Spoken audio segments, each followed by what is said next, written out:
MP के CM ने अखिलेश पर किया तंज, कहा डूबते जहाज कांग्रेस पर बैठ गए अखिलेश, बीजेपी से करना चाहिए था गठबंधन। इस लोकसभा चुनाव को मथुरा के लिए बताया अहम। दरअसल आपको बता दें, महोबा जनपद के पनवाड़ी कस्बे में यादव और ओबीसी मतदाताओं को भाजपा प्रत्याशी के पक्ष में करने के लिए मध्य प्रदेश के मुख्यमंत्री डॉक्टर मोहन यादव एक जनसभा को संबोधित करने पहुंचे। निर्धारित समय से तकरीबन 2 घंटा देरी से पहुंचे एमपी के सीएम ने अखिलेश यादव पर तंज करते हुए कहा कि डूबते हुए जहाज कांग्रेस पर अखिलेश सवार हो गए हैं और उन्हें तो उगते हुए सूरज के साथ गठबंधन करना चाहिए था, लेकिन भाई साहब ने गलती कर दी। यही नहीं, उन्होंने राहुल गांधी पर भी हमला बोला है। उन्होंने इस लोकसभा चुनाव को भगवान कृष्ण के मंदिर के लिए अहम बताया और कहा कि श्री राम की तरह भगवान कृष्ण मुस्कुराए, इसलिए भाजपा को वोट करें।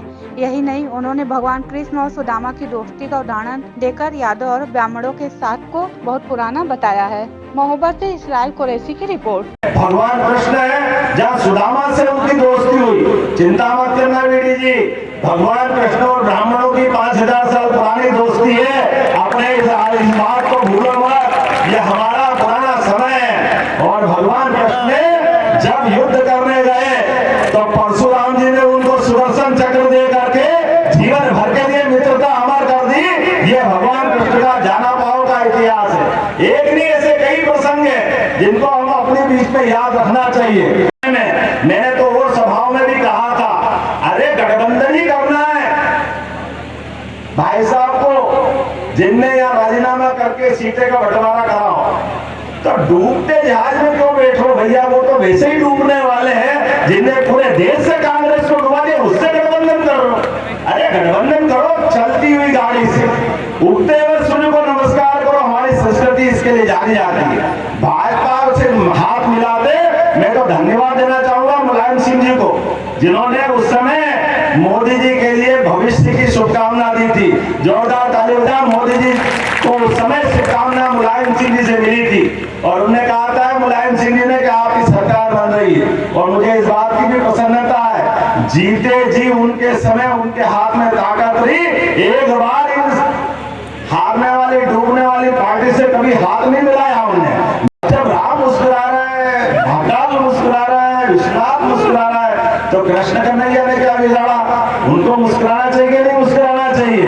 ये डंके कीचोट आवाज आना चाहिए कि नहीं मथुरा के लिए? बोला कृष्ण कन्हैया लाल की। ये चुनाव कृष्ण कन्हैया के लिए है। याद रखना, जो आपने 24 कैरेट सोना 100 टन से जिनने कहा डंके की चोट, पहली बार 2014 में वोट लिया कि देश से आतंकवाद को समाप्त करेंगे, पूरे देश में आतंकवाद समाप्त हुआ। दूसरी बार उन्होंने कहा इस देश से धारा 370 सहित इस देश के अंदर हमारे सभी सांस्कृतिक अनुष्ठान के पर्व चालू होंगे।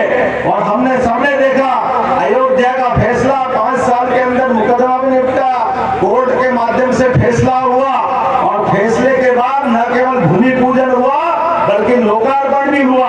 और उम्मीद करेंगे आने वाले समय में ये सरकार बनेगी तो डंके की चोट अपना भगवान कृष्ण भी मुस्कुराएंगे मथुरा के अंदर।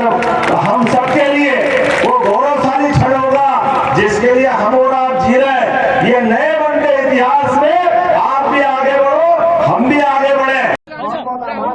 हमारी सरकार आएगी तो गरीबों को खटाखट पैसा देंगे, अग्निवीर योजना को पार करेंगे। जिनके पास खुद के प्रत्याशी खड़े करने के लिए आदमी नहीं मिल रहे, वो सरकार बनाने का सपना कैसे देंगे?